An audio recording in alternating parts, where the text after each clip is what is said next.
আসসালামু আলাইকুম। 18 বাংলা সংবাদে সবাইকে স্বাগত জানাচ্ছি। আমি ভাবনা আহমেদ। শুরুতেই বিআরপি কেবল সংবাদ শিরোনাম। জুলাই সনদের খসড়া প্রস্তুত, রাজনৈতিক দলগুলোর মতামত পেলেই চূড়ান্ত হবে জানালেন আলী রিয়াজ। এই মাসে আলোচনা শেষ করতে চায় ঐকমত্য কমিশন। চাঁদাবাজির অভিযোগে বৈষম্য বিরোধী ছাত্র আন্দোলনের 5 নেতাকর্মী সহ অজ্ঞাত 6 জনকে আসামি করে মামলা বিকেলে তোলা হবে আদালতে।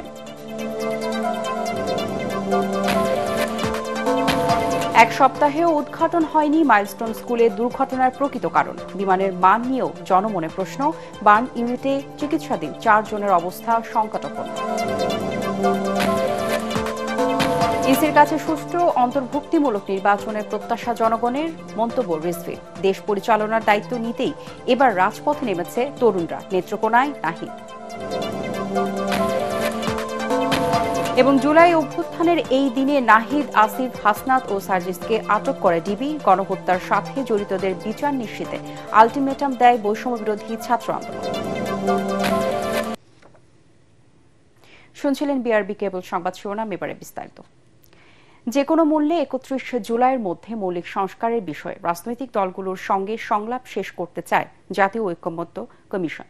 কমিশন সহ সভাপতি ডক্টর আলী রিয়াজ জানান, জুলাই সনদের প্রাথমিক খসড়া আগামীকাল রাজনৈতিক দলগুলোর কাছে পাঠানো হবে। তা চূড়ান্ত হলেই সনদে স্বাক্ষর করতে দিনক্ষণ ঠিক করা হবে।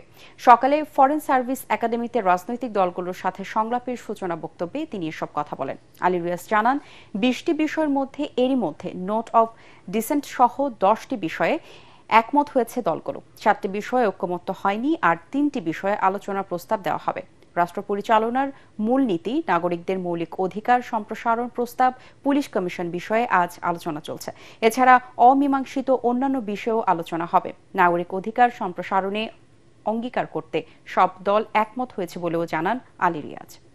ইতিমধ্যে আপনাদের পক্ষ থেকে জাতীয় সনদ স্বাক্ষরের জন্য হয়তো আমরা একটা অন্য দিন বরাদ্দ করতে পারি, কিন্তু আমাদের আলোচনার যে কোনো প্রক্রিয়ায় 31 জুলাইয়ের মধ্যে সমাপ্ত করতে হবে। এটা কমিশন এবং আপনাদের পক্ষ থেকে বারবার বলা হচ্ছে যে 10টি বিষয়ে আমরা এক ধরনের ঐকমত্যে এসেছি। কিছু কিছু নোট অফ ডিসেন্ট আছে, 7টি বিষয়ে আলোচনার অসমাপ্ত পর্যায়ে আছে, কিন্তু আলোচনা হয়েছে। আমাদের লক্ষ্য হচ্ছে একটি জাতীয় সনদ যাতে সকলে স্বাক্ষর করবেন। সনদের যে প্রাইমারি টেক্সট, শুধুমাত্র ওইগুলো বাদ দিয়ে, যেগুলোতে একমত হয়েছে সেগুলো বাদ দিয়ে তার বাইরে যে ভূমিকা এবং কমিটমেন্টের জায়গাগুলো, তার একটা খসড়া কমিশন তৈরি করেছে এবং কমিশন আগামীকালের মধ্যে সকল রাজনৈতিক দলের কাছে এই খসড়া প্রেরণ করবে আপনাদের বিবেচনার জন্য। রাজধানী গুলশানে সমন্বয়ক পরিচয়ে সাবেক এমপি শাম্মী আহমেদের বাসায় চাঁদাবাজির অভিযোগে 5 জনকে গ্রেপ্তার করেছে পুলিশ। গ্রেপ্তারকৃত 5 জন সহ আরও অজ্ঞাতনামা 6 থেকে 7 জনকে আসামি করে গুলশান থানায় চাঁদাবাজির মামলা দায়ের করা হয়েছে। আসামিদের বিকেলে আদালতে তোলা হবে বলে জানিয়েছে পুলিশ।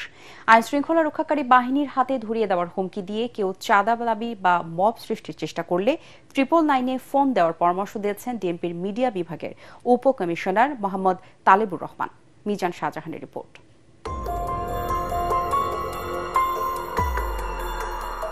সিসি ক্যামেরার ফুটেজে দেখা যাচ্ছে বৈষম্য বিরোধী আন্দোলনের নেতা পরিচয় দিয়ে গুলশানে একটি বাসায় চাঁদা নিচ্ছেন কয়েকজন যুবক। 17 জুলাই আওয়ামী লীগের আন্তর্জাতিক বিষয়ক সম্পাদক ও সংরক্ষিত আসনের সাবেক সংসদ সদস্য শাম্মী আহমেদের বাসা থেকে তারা 10 লাখ টাকা চাঁদা আদায় করে। 10 দিনের মাথায় শনিবার রাতে আবারও ওই বাসায় গিয়ে আরও 1 কোটি টাকা চাঁদা দাবি করে তারা। চাঁদা না দিলে আইনশৃঙ্খলা রক্ষাকারী বাহিনীর হাতে ধরিয়ে দেওয়ার হুমকি দেয় শাম্মী আহমেদের স্বামীকে। পরে তারা ফোন করলে পুলিশ ঘটনাস্থলে গিয়ে হাতে নাতে গ্রেপ্তার করে 5 চাঁদাবাজকে। 5 জন ব্যক্তিকে আটক করা হয়। পরবর্তীতে জনৈক সিদ্দিক আবু জাফর, তার অভিযোগের প্রেক্ষিতে একটা চাঁদাবাজি মামলা রুজু করা হয় এবং যে 5 জনকে গ্রেফতার করা হয় সেই 5 জন সহ যার নামে আরও একজন এবং আরও 6-7 জন বিরুদ্ধে এই মামলাটা রেকর্ড করা হয়। সমন্বয়ক পরিচয়ে চাঁদাবাজির ঘটনায় দেশ জুড়ে নিন্দার ঝড় উঠেছে। বৈষম্য বিরোধী ছাত্র আন্দোলনের সাবেক সমন্বয়ক উমামা ফাতেমা তার ফেসবুক স্ট্যাটাসে লিখেছেন, বলতে হবে এই প্রথম কোনো চাঁদাবাজি করতে গিয়ে তারা পুলিশের হাতে ধরা খেল। ঠিকমতো খোঁজ নিলে বুঝবেন এদের শেকড় অনেক গভীরে। এ ঘটনায় বৈষম্য বিরোধী ছাত্র আন্দোলন সাংগঠনিক নীতিমালা ও শৃঙ্খলা পরিপন্থী কর্মকাণ্ডে জড়িত থাকার অভিযোগে সংগঠনের ঢাকা মহানগর শাখার আহ্বায়ক ইব্রাহিম হোসেন মুন্না, সদস্য সাকাদাউন সিয়াম ও সাদাবকে সাংগঠনিক পদ থেকে স্থায়ীভাবে বহিষ্কার করেছে। বাংলাদেশ গণতান্ত্রিক ছাত্র সংসদ জরুরি নোটিশে জানিয়েছে, চাঁদাবাজির ঘটনায় কেন্দ্রীয় সংসদের সদস্য আব্দুর রাজ্জাক বিন সুলাইমানের সরাসরি সম্পৃক্ততার প্রমাণ পাওয়ায় তাকে স্থায়ীভাবে বহিষ্কার করা হয়েছে। ডিএমপির মুখপাত্র মোহাম্মদ তালেবুর রহমান বলেন, আইন নিজ হাতে তুলে নেওয়া ও শৃঙ্খলা পরিপন্থী কর্মকাণ্ডে জড়ালে জিরো টলারেন্স নীতি দেখাবে পুলিশ। পুলিশের নাম ভাঙিয়ে কেউ যদি কোনো অপরাধ করার চেষ্টা করে, আমরা নগরবাসীকে অনুরোধ করছি সেটা যেন পুলিশ স্টেশনকে জানানো হয় এবং 999-এর মাধ্যমে তারা সেটা আমাদের কাছে অবহিত করতে পারেন। এই ক্ষেত্রে কেউ অপরাধের শিকার হওয়ার সম্ভাবনা থাকলে তিনি যদি তথ্য দেন, আমরা তার যে নাম পরিচয় গোপন রেখে আমরা অপরাধীদের বিরুদ্ধে প্রয়োজনীয় ব্যবস্থা গ্রহণ করব। আসামিদের জিজ্ঞাসাবাদ করে এ ঘটনায় জড়িত অন্যদেরও আইনের আওতায় আনা হবে বলে জানিয়েছে police. Mizan Shahjahan, ATN Bangla, Dhaka. Milestone school and কলেজে বিমান বিধ্বস্তের ঘটনায় মৃতের সংখ্যার সংশোধিত তালিকা দিয়েছে স্বাস্থ্য মন্ত্রণালয়। এতে মোট মৃতের সংখ্যা 34 জন বলে জানানো হয়েছে। এদিকে জাতীয় বার্ন ইনস্টিটিউটের পরিচালক জানান, আইসিইউতে সংকটাপন্ন অবস্থায় আরও 4 জন চিকিৎসাধীন আছে। আরও 9 জনের অবস্থা বেশ গুরুতর। এছাড়া আগামী 7 দিনের মধ্যে আরও 10 জনকে চিকিৎসা শেষে বাসায় পাঠানোর আশা চিকিৎসকদের। এদিকে মাইলস্টোন স্কুল আগামীকাল পর্যন্ত ছুটি ঘোষণা করেছে কর্তৃপক্ষ। উত্তরার মাইলস্টোন স্কুল অ্যান্ড কলেজে বিমান বিধ্বস্তের ঘটনায় প্রায় 1 সপ্তাহ পার হয়ে চললেও এখনও জানা যায়নি দুর্ঘটনার প্রকৃত কারণ। বিমান দুর্ঘটনায় পাইলট তৌকির ইসলামের মৃত্যুতে কেন্দ্র করে প্রশ্ন উঠেছে বিমানের মান নিয়েও। তবে কিছুটা পুরনো হলেও F-7 যুদ্ধ বিমান ব্যবহার অনুপযোগী নয় বলে দাবি এভিয়েশন বিশেষজ্ঞদের। বিমান দুর্ঘটনার বিভিন্ন দিক নিয়ে তপু সাহার ছবিতে তরিক ইসলামের অনুসন্ধান। সম্প্রতি উত্তরার মাইলস্টোন স্কুলে বিমান বিধ্বস্তের ঘটনায় শোকার্ত পুরো দেশ। এই ঘটনায় এরই মধ্যে মারা গেছে অনেকে, যার অধিকাংশই শিশু। আহত হয়েছে শতাধিক। বিমানবন্দরের খুব কাছে যুদ্ধ বিমান বিধ্বস্তের ঘটনায় নানা প্রশ্ন ঘুরপাক খাচ্ছে। যুদ্ধ বিমানের সাবেক পাইলট জানান, কয়েক ধাপের পরীক্ষা শেষে উত্তীর্ণ হলেই কেবল অনুমতি মেলে একাকী বা সলো বিমান চালানোর। ফ্লাইং স্কুল থেকে সিলেবাস করা আছে যে এত ঘন্টার সিলেবাসে এই ধরনের মিশন ফ্লাই করলে ওকে সার্টিফাই করব। যদি সে সাকসেসফুলি এই মিশনগুলো ফ্লাই করার পরে টেস্টে অ্যাপিয়ার করে, যদি সে টেস্টে ক্লিয়ার করতে পারে, তখন তাকে আমরা বলবো যে we will certify them as a skilled pilot. কিন্তু অসম্ভব স্কিলফুল মানুষও in the lapse of moment ভুল করে ফেলতে পারে। প্রশ্ন উঠেছে চীনের তৈরি সোভিয়েত আমলের MiG-21 আদলে তৈরি F-7 যুদ্ধ বিমানের মান নিয়ে, যেখানে 2013 সালে এই বিমানের উৎপাদন বন্ধ করে দিয়েছে চীনা company Chengdu aircraft corporation CAC। এখাত বিশেষজ্ঞরা বলছেন, কিছুটা পুরাতন হলেও ব্যবহার উপযোগী এ যুদ্ধ বিমান। F-7 এয়ারক্রাফট বাংলাদেশের মেইনস্টে, এবং এই এয়ারক্রাফটগুলো আমাদের যথেষ্ট আধুনিক ইন দ্য সেন্স দ্যাট এর রেডার ইমপ্রুভ হয়েছে, এর ইঞ্জিন ইমপ্রুভ হয়েছে, এর এভিয়নিক্সগুলো ইনস্ট্রুমেন্টসগুলো হয়েছে, এর আর্মামেন্ট ক্যাপাবিলিটি বেড়েছে। সুতরাং এগুলোকে আমরা আরো খুব সহজেই আরো 10 বছর চালাতে পারবো। গত 34 বছরে প্রশিক্ষণ বিমানের দুর্ঘটনায় নিহত হয়েছে 18 জন পাইলট। দুর্ঘটনা রোধ ও সক্ষমতা বাড়াতে আধুনিক প্রযুক্তি নির্ভর যুদ্ধ বিমানের দাবি জানান এভিয়েশন বিশেষজ্ঞরা। আমাদের এগুলো লেটেস্ট জেনারেশন এয়ারক্রাফট নয়, এটা একসময় এগুলোই যখন আমরা প্রথম করেছি এগুলোই লেটেস্ট ছিল, কিন্তু এখন এয়ারক্রাফট পুরনো নয়, তবে পৃথিবী এগিয়ে গেছে। বিমান বাহিনীর আধুনিকায়ন যেটা এয়ারক্রাফটের স্বার্থে, ফাইটার এয়ারক্রাফটের স্বার্থে, সেখানটা আগাতে পারিনি, সেখানটা আমরা অনেক পেছনে। তরিক ইসলাম, এটিএন বাংলা, ঢাকা। নির্বাচন কমিশনের কাছে 2024 সালের আয় ও ব্যয়ের হিসাব জমা দিয়েছে বিএনপি। এতে আয় দেখানো হয়েছে 15,64,94,842 টাকা, আর 4,80,04,820 টাকা ব্যয়ের কথা বলা হয়েছে। ব্যাংকে জমা রয়েছে 10,85,90,019 টাকা। সকালে রাজধানীর আগরগাঁয়ে নির্বাচন ভবনে হাজির হয়ে এই হিসাব জমা দেয় বিএনপির সিনিয়র যুগ্ম মহাসচিব রুহুল কবির রিজভীর নেতৃত্বে প্রতিনিধি দল। পরে সাংবাদিকদের সঙ্গে আলাপকালে তিনি বলেন, যারা গণতন্ত্রকে ধ্বংস করেছিল তারাই নির্বাচন বানচালে চক্রান্ত করছে। সরকারকে মোকাবেলা করার আহ্বান জানান। রেজভী বলেন, জনগণের প্রত্যাশা বর্তমান কমিশন একটি অবাধ, সুষ্ঠু ও অন্তর্ভুক্তিমূলক নির্বাচন আয়োজন করবে। তিনি বলেন, বিগত 15 বছর মানুষ ভোট দিতে পারেনি, মানুষ ভোট দেওয়ার জন্য দীর্ঘদিন ধরে অপেক্ষায় রয়েছে। কোনো ধরনের নির্বাচন বিরোধী, গণতন্ত্র বিরোধী শক্তি কোনো ধরনের চক্রান্ত যাতে করতে না পারে, সেটা তো দেখার দায়িত্ব হচ্ছে অন্তর্বর্তীকালীন সরকারের। তারা সেই কাজটি করবেন এবং এর মধ্যে যে সময় আছে সেই সময়ের মধ্যে আইন শৃঙ্খলার পরিস্থিতির তারা উন্নতি ঘটাবেন। আর নির্বাচনকে অবাধ, সুষ্ঠু করা এবং সেই সুষ্ঠু করতে গিয়ে নির্বাচন কমিশনের যে ক্ষমতা, সেই ক্ষমতা তো সংবিধানের দ্বারা রয়েছেই, তার তো স্বাধীনতা রয়েছে। সেই ক্ষেত্রে নির্বাচন কমিশন আরও বড় দায়িত্ব পালন করতে হবে তাদেরকে। এই দায়িত্বগুলো পালন করার মধ্যে দিয়েই আমরা একটি অবাধ, সুষ্ঠু নির্বাচন নিশ্চিত করতে পারবো এবং মানুষ যে 16 বছর ভোট দিতে পারেনি, যে শঙ্কা এবং ভয় তার মনের মধ্যে ছিল, সেটা দূরীভূত হবে। ফ্যাসিবাদের পতনের পর এবার তরুণরা দেশ পরিচালনার দায়িত্ব নিতেই এনসিপির নেতৃত্বে মাঠে নেমেছে বলে মন্তব্য করেছেন দলের আহ্বায়ক নাহিদ ইসলাম। জুলাই পদযাত্রার অংশ হিসেবে নেত্রকোনায় পথসভায় তিনি কথা বলেন। জনগণকে সাথে নিয়ে গণহত্যাকারী শেখ হাসিনার বিচার, নতুন সংবিধান বাস্তবায়ন করার ঘোষণা দেন নাহিদ ইসলাম। বিকেলে শেরপুরে পথসভায় অংশ নেবেন এনসিপি নেতারা। ফ্যাসিস্ট সরকার এবং তার বাহিনীর বিচার করতে হবে। আমরা শেখ হাসিনা সহ আওয়ামী লীগের যারা বিভিন্ন সন্ত্রাসীরা রয়েছে তাদের বিচারের দাবিতে আমরা রাজপথে নেমেছি এবং দেশব্যাপী সংস্কারের দাবিতে আমরা নেমেছি এবং একটা নতুন সংবিধানের দাবিতে আমরা নেমেছি। জাতীয় নাগরিক পার্টি গঠিত হয়েছে তরুণদেরকে ক্ষমতায়িত করে বাংলাদেশের সকল শ্রেণীর, সকল বয়সের মানুষের জন্য একটি সুন্দর বাংলাদেশ উপহার দেওয়ার জন্য। তরুণরা কোনো দাবি নিয়ে রাজপথে নামতে আসেনি, বরং তরুণরা দায়িত্ব গ্রহণ করতে এসেছে। জুলাই আন্দোলন বেগবান হওয়ার পাশাপাশি জল ঘোলা করতে থাকে তৎকালীন আওয়ামী লীগ সরকার। নাহিদ ইসলাম, আসিফ মাহমুদ সহ 3 সমন্বয়ককে আটকের পর হাসনাত আব্দুল্লাহ ও সার্জিস আলমকেও তুলে নেওয়া হয় ডিবি অফিসে। ওদিকে গণহত্যার সাথে জড়িতদের বিচার নিশ্চিত সহ 3 দফা দাবিতে আলটিমেটাম দেয় বৈষম্য বিরোধী ছাত্র আন্দোলন। অন্যদিকে জাতীয় অর্থোপেডিক হাসপাতালে আহতদের দেখতে গিয়ে ক্ষমতাচ্যুত প্রধানমন্ত্রী শেখ হাসিনা বলেন, নাশকতায় এত মায়ের বুক খালি হোক, সরকার তা কখনোই চায়নি। আদিন সজীবের রিপোর্ট। একটা পর্যায়ে হচ্ছে তারা আমাকে ফিজিক্যালি এন্ড মেন্টালি টর্চার করে শুরু করে। শরীরে নির্যাতনের এই দাগ তখনও মুছে যায়নি নাহিদ ইসলামের। লোহার মতো কিছু একটা দিয়ে মারতে শুরু করে, তারপরে একটা পর্যায়ে সেন্সলেস হয়ে যায়। বিবিসির খবরে উঠে আসে প্রথমবার আটকের পর চোখ বেঁধে বৈষম্য বিরোধী ছাত্র আন্দোলনের এই সমন্বয়ককে মারধরের সেই খবর। পুরো সময় আমার চোখ বাঁধা ছিল। হাসপাতালের বিছানা থেকে দ্বিতীয় দফায় 26 জুলাই তাকে সহ আসিফ মাহমুদ, আবু বকর মজুমদারকে গ্রেফতারের পরে 27 জুলাই আটক করা হয় সার্জিস আলম আর হাসনাত আব্দুল্লাহকেও। বলা হয়, সমন্বয়কদের নিরাপত্তার স্বার্থে তাদেরকে ডিবি হেফাজতে নেওয়া হয়েছে।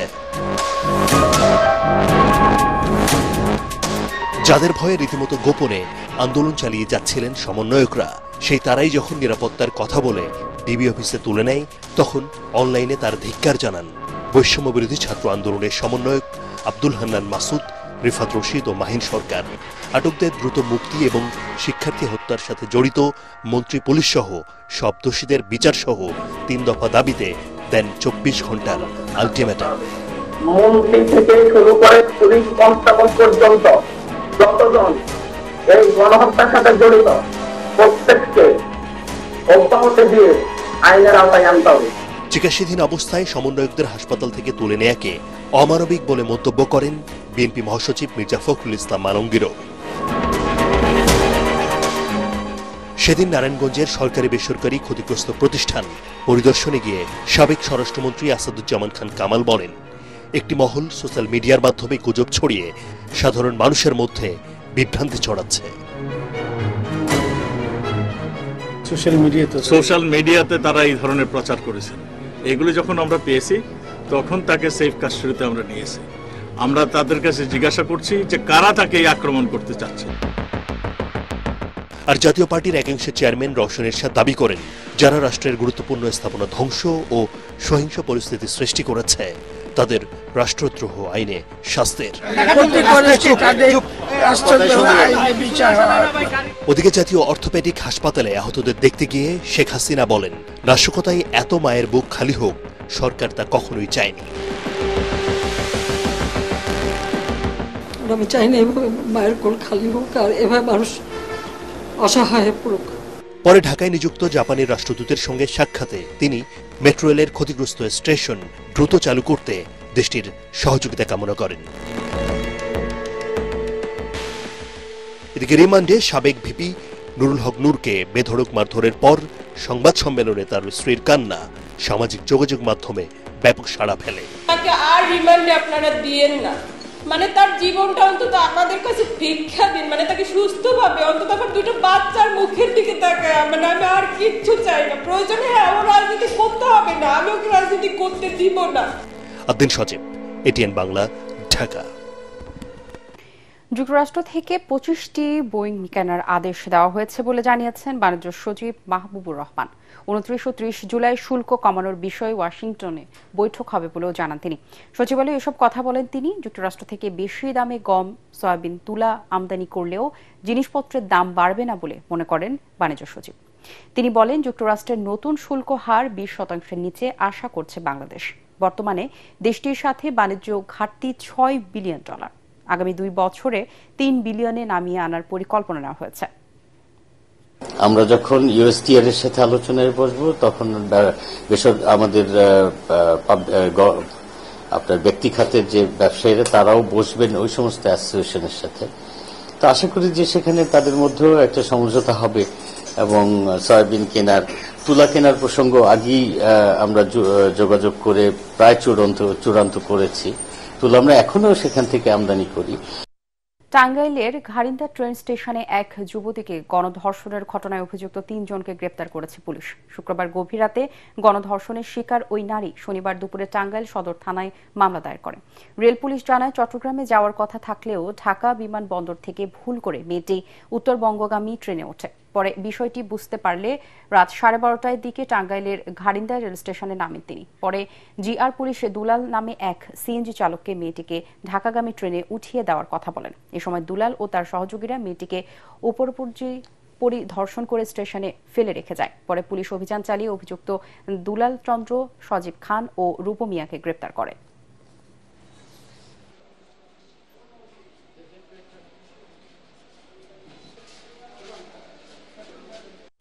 ঘটনা ঘটতে থাকলে তো দেশে আইন শৃঙ্খলা বাহিনীর প্রতি থাকে না, মানুষের বিশ্বাস থাকে না, মানুষ কিভাবে রাস্তায় বের হবে যদি এরকম ঘটনা ঘটতে থাকে। কিন্তু যতদিন না পর্যন্ত আসলে অপরাধীদেরকে সর্বোচ্চ শাস্তির আওতায় না আনা হবে সে পর্যন্ত বাংলাদেশে আসলে অপরাধ সংগঠিত হতেই থাকবে। ট্রেন স্টেশনে তাকে রেখে এই 3 দর্শনকারী পালিয়ে যায়। আমাদের থানা পুলিশের কাছে অবগত করলে সাথে সাথে আমরা অভিযান করে এই দুলাল, সজীব এবং রূপ মিয়াকে ধৃত করি। পরবর্তীতে এখন অভিযোগ দিয়েছে মেয়ে এবং আইনগত ব্যবস্থা প্রক্রিয়া। নারায়ণগঞ্জ শহরের দেওভোগ আখড়া এলাকার লক্ষ্মীনারায়ণ বালক ও বালিকা সরকারি প্রাথমিক বিদ্যালয়ের ঝুঁকিপূর্ণ ভবনেই চলছে পাঠদান কার্যক্রম। এতে যে কোনো সময় ঘটতে পারে বড় ধরনের দুর্ঘটনা। প্রায় শতবর্ষে এই স্কুল দুটির শিক্ষার্থী, শিক্ষক ও অভিভাবকরা দিন কাটাচ্ছেন চরম শঙ্কায়। তবে দ্রুত ব্যবস্থা নেওয়ার আশ্বাস দিয়েছে জেলা প্রশাসন। নারায়ণগঞ্জ থেকে আব্দুল সালামের রিপোর্ট, জানাচ্ছেন আশিকুর রহমান। 1937 সালে নারায়ণগঞ্জ শহরের মন্দির কর্তৃপক্ষের উদ্যোগে নির্মিত হয় দেওভোগ এলাকার লক্ষ্মীনারায়ণ বালক বালিকা সরকারি প্রাথমিক বিদ্যালয়। 2023 সালে স্কুলের ছাদ ভেঙে পড়লে ঝুঁকিপূর্ণ ঘোষণা করা হয় ভবনটিকে। পরে ঝুঁকিপূর্ণ ভবনের 2টি কক্ষ বন্ধ করে দেয়া হলেও এখনও পাঠদান কার্যক্রম চলছে বাকি কক্ষগুলোতে। এছাড়া অন্যান্য বাকি কার্যক্রম চলছে পার্শ্ববর্তী একটি মন্দিরের 2টি কক্ষে। প্রতিদিন ঝুঁকি নিয়ে ক্লাস করছেন শত শত শিক্ষার্থী। এ নিয়ে ক্ষোভ জানান শিক্ষার্থী ও শিক্ষকরা। এই মন্দিরে ক্লাস করতে আমাদের অনেক সমস্যা হয়। এই মন্দিরে অনেক পূজা ও ঢাকঢোল বাজে, তাই আমাদের পড়ালেখার সমস্যা হয়, পড়া বুঝতে সমস্যা হয়। এখানে অনেক শব্দ হয়, প্রতিদিনই পূজা আর্চা হয়, তাই এখানে অনেক শব্দ হয়, তাই আমরা মনে রাখতে পারি না কিছু। এখানে ক্লাস করতে আমাদের অনেক ভয় লাগে, আর বৃষ্টি হলেও এখানে অনেক জল আসে, পানি আসে, কারণ আমাদের পা মুখ যাতে সব ভিজে যায়। এখানে ক্লাস করতে গিয়ে শিক্ষার্থীদের আসলে অনেক সমস্যা হচ্ছে, যেহেতু এটা মন্দির কম্পাউন্ড, এখানে প্রায় প্রতিদিনই পূজা থাকে, ঢাক ঢোলের আওয়াজ, ঘন্টার বাড়ি, তো আসলে ঠিক পড়াশোনার পরিবেশ এখানে নেই। সমস্যার কথা বারবার সংশ্লিষ্টদের বলেও কোনো সুরাহা হচ্ছে না বলে জানালেন প্রধান শিক্ষক। মন্দিরে ক্লাস করি, আবার স্কুলও 2টা রুমে, এইভাবে ক্লাস করতে করতে আমরা হাঁপায়ে উঠতেছি, আমাদের প্রত্যেকটা শিক্ষক অসুস্থ হয়ে যাচ্ছে। আর এই বিল্ডিং এর কথা তো বলাই যাবে না, এই বিল্ডিংটা যে কোনো মুহূর্তে ভেঙে পড়তে পারে। তবে জেলা প্রাথমিক শিক্ষা অফিস বলছে নতুন ভবনের জন্য আবেদন প্রক্রিয়াধীন। এই বিদ্যালয়ে ভবন নির্মাণের জন্য তারা যে নির্ধারিত ছক দিয়েছে, সেই ছক অনুযায়ী আমরা তাদের কাছে তথ্য পাঠিয়েছি। আমার কাছে সব রেকর্ড আছে, কিছুদিন আগেও আমরা এটা নিয়ে খোঁজ নিয়েছি, এটা অধিদপ্তরে পাশ হয়েছে, এটা মন্ত্রণালয়ে তারা পাঠিয়ে দিয়েছে। এ ব্যাপারে দ্রুত প্রয়োজনীয় ব্যবস্থা নেয়ার আশ্বাস দিলেন জেলা প্রশাসক। আগামীতে যদি কোনো প্রকল্প নেয় সেক্ষেত্রে আমরা এটি লিস্টে রেখেছি দ্রুত, যাতে প্রকল্প নেওয়ার সাথে সাথেই আমরা স্কুলটি প্রকল্পের আওতায় এনে নতুন ভবন করতে পারি। শিক্ষার্থীদের নিরাপত্তা নিশ্চিতে দ্রুত কার্যকর ব্যবস্থা নেয়ার দাবি জানিয়েছেন এলাকাবাসী। Bureau report, ATN Bangla. গেল 6 মাস ধরে মেহেরপুরে কমিউনিটি ক্লিনিকগুলোতে সরবরাহ করা হচ্ছে না ওষুধ। চিকিৎসা না পেয়েও ফিরে যাচ্ছেন রোগীরা। প্রয়োজনীয় চিকিৎসক না থাকা এবং ওষুধের অভাবে ব্যাহত হচ্ছে গ্রামীণ স্বাস্থ্যসেবা। ওষুধ সংকটের বিষয়টি ঊর্ধ্বতন মহলকে জানিয়েই দায় সারছেন স্থানীয় স্বাস্থ্যমত কর্মকর্তারা। মেহেরপুর প্রতিনিধি উম্মে ফাতেমা রোজিনার পাঠানো তথ্য ও ছবিতে আরও জানাচ্ছেন শরীফুল ইসলাম। মেহেরপুর শ্যামপুর ইউনিয়নের কমিউনিটি ক্লিনিক এটি। গেল 2 দিন ধরে এসে চিকিৎসা ও ওষুধ না পেয়ে ফিরে যাচ্ছেন মনোয়ারা খাতুন। জানা গেছে নিয়মিত আসেন না দায়িত্বরত কমিউনিটি হেলথ কেয়ার প্রোভাইডার। এখানে এসে ওষুধ পাওয়া যায় না বলেও অভিযোগ এলাকাবাসীর। শুধু শ্যামপুর নয়, মেহেরপুর সদর উপজেলার প্রতিটি কমিউনিটি ক্লিনিকে এখন ওষুধ সংকট।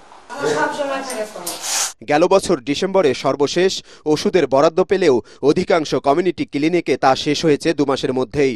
ফলে ওষুধ সংকটে ব্যাহত হচ্ছে গ্রামীণ স্বাস্থ্যসেবা। বিনামূল্যে প্রাথমিক চিকিৎসা না পেয়ে বাইরে থেকে সেবা নিতে হচ্ছে এলাকাবাসীর।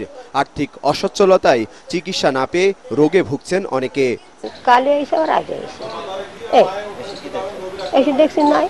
ঠান্ডা জ্বর কোনো ওষুধই নাই এখানটায়। আমরা আসছি আর ঘুরে ঘুরে চলে যাচ্ছি, ওষুধ কেনার টাকা নেই আমাদের, ওষুধ কিনবো কি করি? আমাদের যদি সেবাই না হয়, বাড়ির গ্রামে কিনলে আবার ক্লিনিক থেকে কি হবে আমাদের? ক্লিনিকগুলোতে 27 ধরনের ওষুধ বরাদ্দ থাকলেও রয়েছে মাত্র গ্যাসের ও ভিটামিন জাতীয় ট্যাবলেটগুলো। ওষুধ না থাকায় অনেকেই সেবা নিতে কমিউনিটি ক্লিনিকে আসছেন না বলে জানালেন হেলথ কেয়ার প্রোভাইডাররা।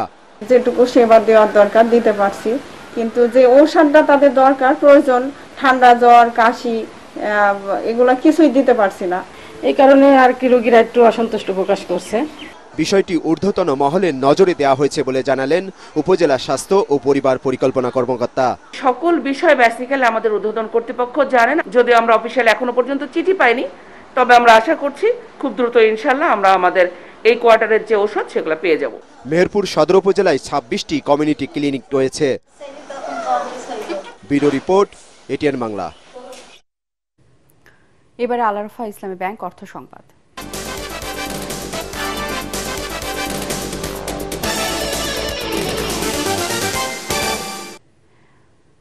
আগামী ডিসেম্বরের মধ্যে নবায়নযোগ্য জ্বালানি থেকে 3000 মেগাওয়াট বিদ্যুৎ উৎপাদনের সরকারি লক্ষ্য পূরণ করা কঠিন উচ্চবিলাসী বলে মন্তব্য করেছেন সিপিডির গবেষক ও বিশেষজ্ঞরা।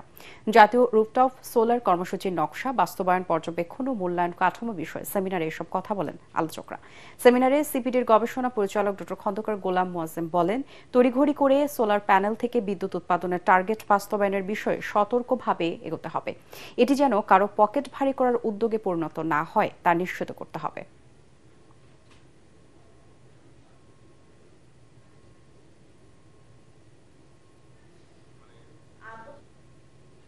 এবার আন্তর্জাতিক সংবাদ।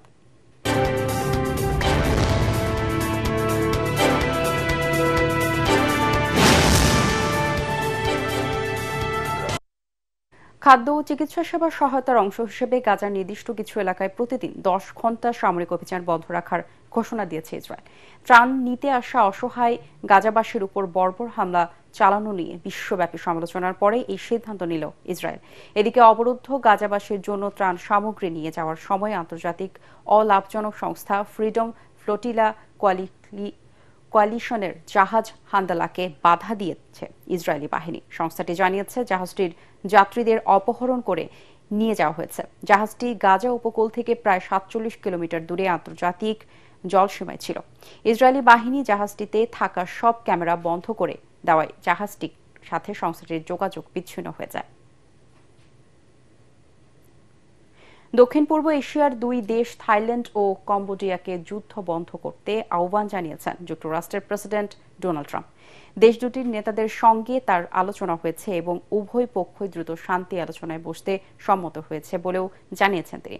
স্থানীয় সময় রোববার এক প্রতিবেদনে এই তথ্য জানিয়েছে ব্রিটিশ সংবাদ মাধ্যম বিবিসি। সংবাদ মাধ্যমটি বলছে, থাইল্যান্ড ও কম্বোডিয়ার সীমান্তে চলমান সংঘাত বন্ধ করে দুই দেশকে যুদ্ধবিরতির আহ্বান জানিয়েছেন মার্কিন প্রেসিডেন্ট। ট্রাম্প বলেন, সংঘর্ষ বন্ধ না হওয়া পর্যন্ত যুক্তরাষ্ট্রের পক্ষে কম্বোডিয়া ও থাইল্যান্ডের সঙ্গে বাণিজ্য আলোচনা চালিয়ে যাওয়া সম্ভব নয়।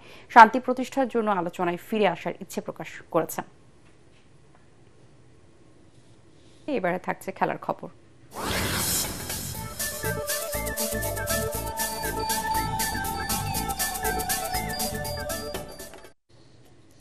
এশিয়া কাপে আবারও একই গ্রুপে পড়েছে ভারত আর পাকিস্তান। বাংলাদেশ খেলবে শ্রীলঙ্কা, আফগানিস্তান আর হংকং এর সাথে।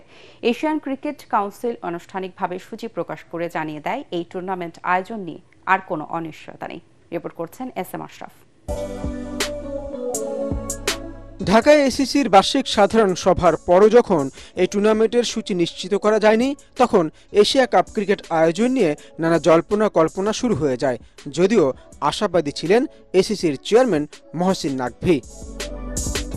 অবশেষে তিনিই শুরুতে জানিয়ে দেন টুর্নামেন্ট আয়োজনের তারিখ আর সূচি। এরপর আনুষ্ঠানিকভাবে এসিসিও তা প্রকাশ করে। এবারের এশিয়া কাপের স্বাগতিক ভারত, তবে আয়োজক ভারত বা পাকিস্তান হলে খেলা হবে নিরপেক্ষ ভেন্যুতে, এই সিদ্ধান্ত আগেই নেয়া। এবার তাই টুর্নামেন্টটি হচ্ছে সংযুক্ত আরব আমিরাতে। টি-20 সংস্করণের এই টুর্নামেন্ট শুরু হবে দুবাইয়ে আগামী 9 সেপ্টেম্বর, ফাইনাল 28 সেপ্টেম্বর। দুই গ্রুপে ভাগ হয়ে মোট 8টি দল অংশ নেবে। এই গ্রুপে ভারত পাকিস্তানের সঙ্গে অন্য দুই দল সংযুক্ত আরব আমিরাত ও ওমান। বি গ্রুপে বাংলাদেশের সঙ্গী শ্রীলঙ্কা, আফগানিস্তান ও হংকং। 11 সেপ্টেম্বর বাংলাদেশ তাদের প্রথম ম্যাচ খেলবে হংকংয়ের বিপক্ষে। এরপর 13 সেপ্টেম্বর শ্রীলঙ্কা, 16 সেপ্টেম্বর আফগানিস্তানের মুখোমুখি হবে বাংলাদেশ, 14 সেপ্টেম্বর মুখোমুখি হবে চিরপ্রতিদ্বন্দ্বী ভারত ও Pakistan. S M. Ashraf, ATN Bangla. Saint কিটসে চতুর্থ টি-20তে ওয়েস্ট ইন্ডিজকে 3 উইকেটে হারিয়ে 5 ম্যাচ সিরিজে 4-0 এগিয়ে গেছে অস্ট্রেলিয়া।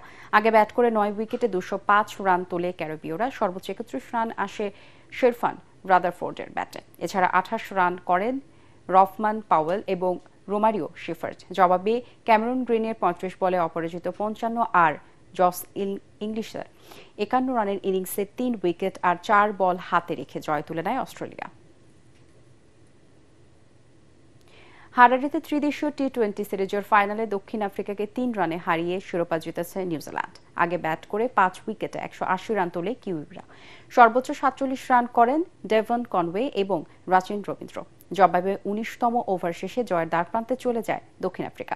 শেষ 6 বলে 7 রানের প্রয়োজন হয় তাদের, কিন্তু 4 রানের বেশি করতে পারেনি তারা।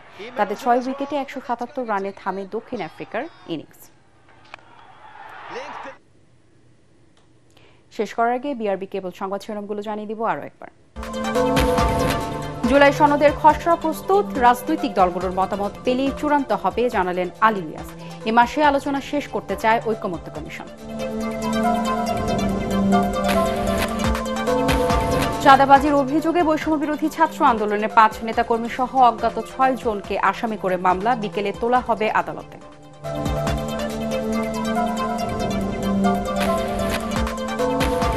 এক সপ্তাহেও উদ্ঘাটন হয়নি মাইলস্টোন স্কুলে দুর্ঘটনার প্রকৃত কারণ। বিমানের মান নিয়েও জনমনে প্রশ্ন।